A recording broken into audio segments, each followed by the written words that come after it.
speaking of kids adjusting and stuff like this, when I first heard the idea, K through 2, 3 through 5, I decided, my first graders at Greentown, and I have twins in the kindergarten center.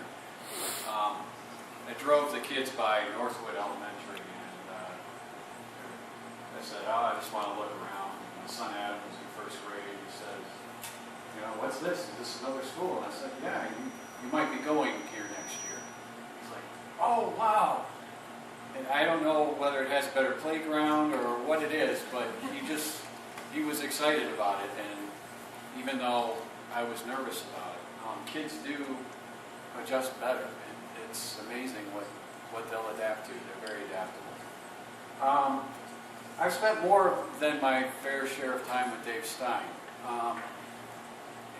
Adam spent 3 years, mainly because he was in the preschool, the early intervention, so 3 years at the kindergarten center, and we had our fair share of visits to the principal's office.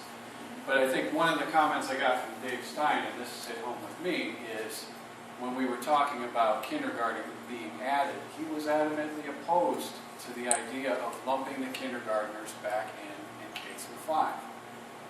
Why? He felt that they got lost. Oh, look at the cute little kids. Oh, by the way, we have this assembly and pep rally for the 3 to 5 kids, and the whole school's got to show up. Now, I understand you can divide the school and stuff like that, but their approach, or their feeling on it, was to focus on that younger age. The second graders are the big kids. They have a little bit more exposure to leadership at an early age. Whether or not that works or not, I don't know. But I will tell you that, I do believe that my kids' success is going to be quality teachers, which, Mr. Galena, we're not getting all new teachers, are we? Yes. No, okay. My parent involvement, I think Peggy, Mike, by the emails I sent, I'm very involved, probably annoyingly so. Same opportunities, same curriculum, same textbooks, different building. That's the main thing. Mr. Galena, you're confident that we can add an all-day kindergarten to our program, have the same quality education, and save us money, potentially hundreds of thousands of dollars. That's what your recommendation is tonight. That's correct? You're hired.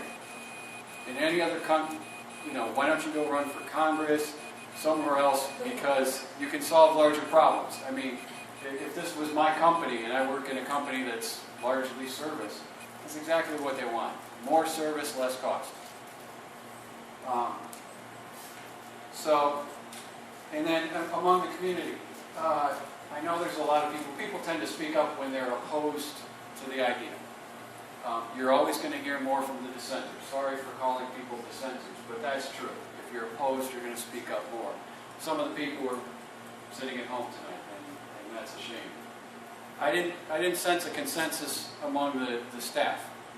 I heard that the surveys were somewhat 38% for the ESP plan, 35% indicated preference for K through 5, and 27% really had no preference. That was your staff, right? Right. Okay, so we don't have consensus anywhere. Are we comfortable with the costs? Treasurer? Based upon the numbers that have been provided. Okay. There's not consensus among the community. There's not consensus among the staff. It's your decision. It's up to you guys. That's what we elected you for. Mr. Thomas, I understand you had a lot of questions, but as an elected official, I expected you to have those questions answered before you got here tonight. So did I. If you complained about the process, this is your process, board. Really, I mean, you delegated it to the administration.